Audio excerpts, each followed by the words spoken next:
फरीदाबाद से 300 kilo RDX बरामद किया गया है। जम्मू कश्मीर पुलिस ने ये बरामदगी की है। आपको बता दें, जो आतंकी गिरफ्तार किया गया था आदिल अहमद, उसकी निशानदेही पर यह विस्फोटक बरामद किया गया है। छापे में AK-47 राइफल भी बरामद हुई है। भारी मात्रा में गोला बारूद भी यहां पर जब्त किया गया है। और एक दूसरा डॉक्टर मुजाहिल शकील जो है, उसने ये सारा सामान यहां पर स्टोर करके रखा हुआ था, जिसकी बरामदगी की गई है। लेकिन 300 किलो आरडीएक्स अपने आप में बहुत ज्यादा ये मात्रा है, ये बहुत ज्यादा जिसे कहते हैं बर्बादी करने के लिए, विस्फोट करने के लिए सक्षम है। और इतना बड़ा आरडीएक्स का जो क्वांटिटी बरामद हुई है, उसके पीछे आखिर मकसद क्या था, मंशा क्या थी, आखिर क्या ये साजिश रची जा रही थी, ये बहुत बड़ा सवाल यहां पर खड़ा हो रहा है। हमारे सहयोगी मुकेश सिंह सेंगर इस वक्त हमारे साथ जुड़ गए, जो ये बड़ी खबर हम तक पहुंचा रहे हैं। मुकेश, ये बहुत ही हैरान करने वाली स्थिति है यहां पर, क्योंकि 300 किलो आरडीएक्स जो है ये बहुत ज्यादा होता है और ये परेशान करने वाला मामला है। क्या डिटेल्स इस वक्त आपको मिल रहे हैं, आखिर क्या ये साजिश थी? देखिए, बिल्कुल जम्मू कश्मीर पुलिस का ये बहुत बड़ा ऑपरेशन है। जो हमें सूत्रों से जानकारी मिली है कि आदिल अहमद रादर, एक जो आतंकवादी है जिसको सबसे पहले पकड़ा गया था, अभी 2 दिन पहले ही पकड़ा गया है और ये अनंतनाग का रहने वाला है। इसकी निशानदेही पर सबसे पहले अनंतनाग के एक सरकारी अस्पताल से उसके लॉकर के अंदर से एक AK-47 बरामद हुई थी। उसके बाद जब उससे फर्दर पूछताछ हुई तो फिर पुलिस को जानकारी मिली कि फरीदाबाद में बड़ी मात्रा में विस्फोटक स्टोर करके रखा गया है। इसके बाद पुलिस, जो JNK पुलिस है, वो फरीदाबाद पहुंची और फरीदाबाद में एक लोकेशन पर एक कमरा था। उस कमरे के अंदर से जो जानकारी मिली है सूत्रों के हवाले से, कमरे के अंदर से करीब 300 किलो आरडीएक्स मिला है। इसके अलावा AK-47 राइफल बरामद हुई है, 84 कारतूस बरामद हुए हैं। ये भी जानकारी निकलकर सामने आई है। ये जो कमरा था, ये डॉक्टर मुजाहिल शकील ने लिया हुआ था और उसने ही ये सामान स्टोर किया हुआ था।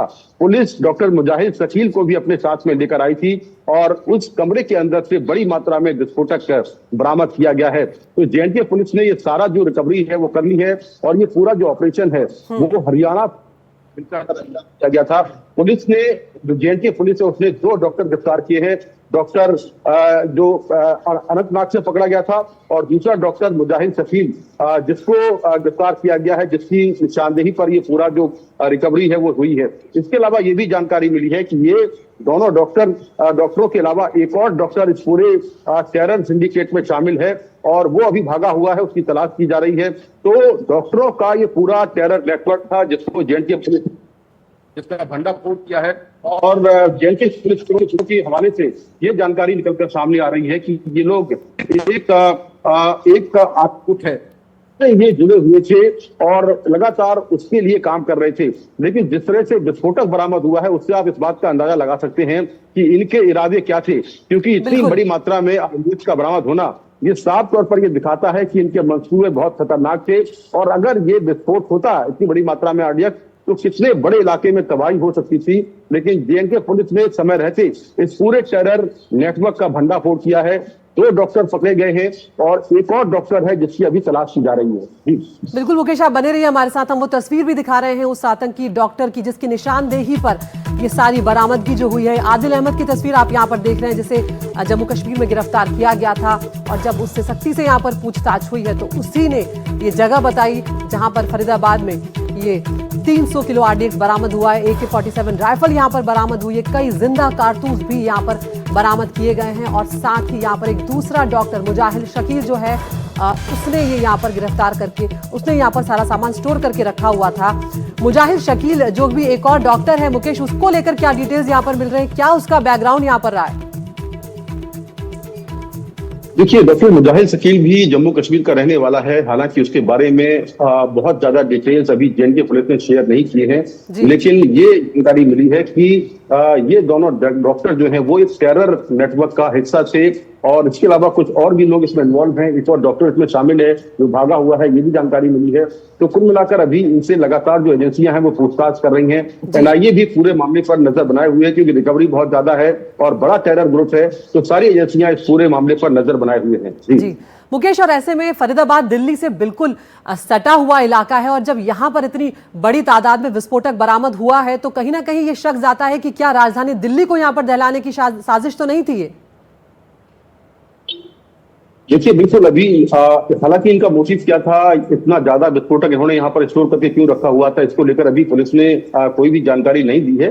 लेकिन निश्चित तौर पर राजधानी हमेशा से बड़े बड़े आतंकी जो ग्रुप्स हैं उनके निशाने पर रही है और ऐसा हो सकता है कि दिल्ली को टारगेट करने की भी प्लानिंग हो। लेकिन अभी दोनों से ही पूछताछ चल रही है, जो दोनों टेररिस्ट पकड़े गए हैं, और पूछताछ के बाद साफ होगा कि आखिर इनके क्या इरादे थे, क्यों ये यहाँ पर इन्होंने इतना सारा आरडीएक्स स्टोर करके रखा हुआ था। तो लगातार पूछताछ जारी है और पूछताछ के बाद जो इनका मोटिव है यहाँ पर आरडीएक्स रखने का, इतनी बड़ी मात्रा में हथियार लाने का, कारतूस लाने का, वो निकलकर सामने आ पाएगा। लेकिन निश्चित तौर पर एक बहुत बड़ी सफलता है जेएनके पुलिस की, जिसने ये पूरा ऑपरेशन अंजाम दिया और इस पूरे टेरर नेटवर्क का भंडाफोड़ किया। बिल्कुल मुकेश, ये जो आदिल अहमद जिसकी निशानदेही पर ये सारी बरामदगी हुई है, इसके बारे में भी डिटेल्स बताएं, क्या इसकी पृष्ठभूमि रही है, कब इसकी गिरफ्तारी की गई है? देखिए आदिल अहमद जो रादर है ये अनंतनाग का रहने वाला है और पेशे से डॉक्टर है। वहां पर एक सरकारी अस्पताल है जिसमें काम करता है।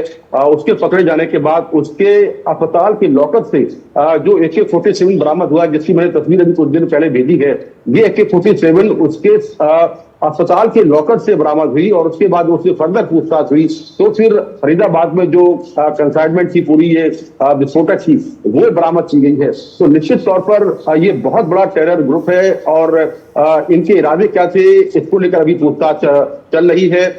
इनके पूरे सिंडिकेट में कितने और लोग शामिल थे, क्या कोई पाकिस्तान में हैंडलर बैठा हुआ है जो इससे लगातार संपर्क में था, और क्या ये पाकिस्तानी खुफिया एजेंसी ISI के सारे पर एक बड़ी कॉन्स्पिरेसी थी। जैसा हमने 2 दिन पहले रिपोर्ट भी किया है कि लगातार जो पाकिस्तानी खुफिया एजेंसी ISI है वो लगातार भारत में आतंकी हमले करवाने की प्लानिंग करती रहती है। उसका एक H1 यूनिट है जो कि लगातार पिछले कई सालों से इस तरह के बड़े धमाके करवा रहा है। तो अभी ये सारी जो जानकारी है वो जेएनके पुलिस दोनों पकड़े गए आतंकियों से ले रही है, उनसे लगातार पूछताछ चल रही है। एक डॉक्टर भागा हुआ है, ये भी जानकारी मिली है।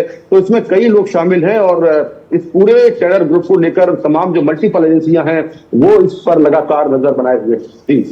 बिल्कुल मुकेश, सीधे तौर पर जिस तरह से आप कह रहे हैं पाकिस्तान कनेक्शन का, ऑपरेशन सिंदूर में जिस तरह से भारतीय सेना ने धूल चटाई, आतंकवादी वहां पर जो निशाने थे, जो हेडक्वार्टर्स थे, उनको जिस तरह से नेस्तनाबूद किया, उसके बाद से लगातार वहां पर दोबारा सर उठाने की कोशिश आतंकी करते हुए नजर आ रहे हैं, चाहे वो लश्कर हो, चाहे वो जैश के संगठन हो। ऐसे में क्या ये जो साजिश दिख रही है या ये जो बरामदगी हुई है ये एक बड़ी साजिश का हिस्सा हो सकता है, पाकिस्तान से सीधे तौर पर जुड़ सकते हैं तार? देखिए बिल्कुल, जिस तरह से ऑपरेशन सिंदूर लॉन्च किया गया और बड़े पैमाने पर पाकिस्तान में तबाही हुई, उसके बाद चाहे वो हिजबुल मुजाहिदीन हो, लश्कर तैयबा हो, जैश ए मोहम्मद हो, ये तीनों आतंकी संगठन पाकिस्तान के बड़े टेरर ग्रुप हैं और ये लगातार इस कोशिश में है कि किसी न किसी रास्ते भारत में कोई बड़ा आतंकी हमला करवाया जाए। अभी 2 दिन पहले ही जो लश्कर तैयबा का जो डिप्टी चीफ है सैफुल्लाह कसूरी, उसका एक वीडियो सामने आया जिसमें उसने कहा कि हाफिज सईद बांग्लादेश के रास्ते भारत में हमला करवाने की प्लानिंग कर रहा है। पाकिस्तान में जो तमाम जो आतंकी ग्रुप हैं वो महिलाओं की भर्तियां कर रहे हैं, ये भी जानकारी निकलकर सामने आई और अलग अलग जगहों पर लॉन्चिंग पैड बना रहे हैं। तो निश्चित तौर पर इस पूरे सिंडिकेट में, इस पूरे टेरर ग्रुप में क्या पाकिस्तान का हाथ है, क्या ISI का हाथ है, इसको लेकर जांच चल रही है। और ये जो दोनों आतंकी पकड़े गए हैं ये एक टेरर ग्रुप से जुड़े हुए हैं, लेकिन वो टेरर ग्रुप जो है वो लोकल कश्मीर का टेरर ग्रुप है। इसके पीछे क्या कोई बड़ा टेरर ग्रुप है, लश्कर तैयबा या जो जैश ए मोहम्मद है, क्या वो इनसे इसमें शामिल है, इसको लेकर अभी जांच लगातार जारी है। और पकड़े गए दोनों ही आतंकियों से, आदिल अहमद रादर और मुजाहिद शकील, इन दोनों से अभी पूछताछ चल रही है और पूछताछ के बाद जो बाकी जानकारियां हैं निकलकर सामने आएंगी। खासतौर से इनके टारगेट क्या थे, इतनी बड़ी मात्रा में फरीदाबाद में विस्फोटक स्टोर करने का मतलब क्या था और ये कहां पर आतंकी हमला करने वाले थे, इसको लेकर लगातार दोनों से पूछताछ चल रही है। बिल्कुल मुकेश, वो तस्वीरें भी हम यहाँ पर लगातार अपने दर्शकों को दिखा रहे हैं जहां पर ये बरामदगी हुई है, हरियाणा की उस जगह पर, फरीदाबाद में उस जगह पर जहां पर ये लोग रह रहे थे या जहां पर ये सारा सामान रखा हुआ था। क्या आसपास के लोगों को कोई भनक मिल पाई थी या आसपास के लोगों को जिस घर में ये रह रहे थे उनको कोई जानकारी थी कि इतनी बड़ी मात्रा में विस्फोटक यहाँ पर रखा हुआ है? इस बारे में देखिए, कोई जानकारी नहीं थी और अभी तक की जांच के मुताबिक जो हमें सूत्रों से जानकारी मिली है कि जिन लोगों ने ये कमरा किराए पर लिया था, उन्होंने ये कहा था कि कमरे में केवल सामान स्टोर करने के लिए कमरा लिया जा रहा है, इसमें कोई रहेगा नहीं। तो सामान स्टोर करने के लिए एक कमरा लिया गया था और उसी कमरे में सारा सामान रखा हुआ था। इस तरह की जानकारी निकलकर सामने आ रही है। उस कमरे में कोई रह नहीं रहा था, केवल कोई आता था, जाता था और सामान रख के चला जाता था। तो आसपास के लोगों को भनक तक नहीं है कि आखिर वहां पर क्या रखा हुआ था, कौन ये सामान रखने वाला है।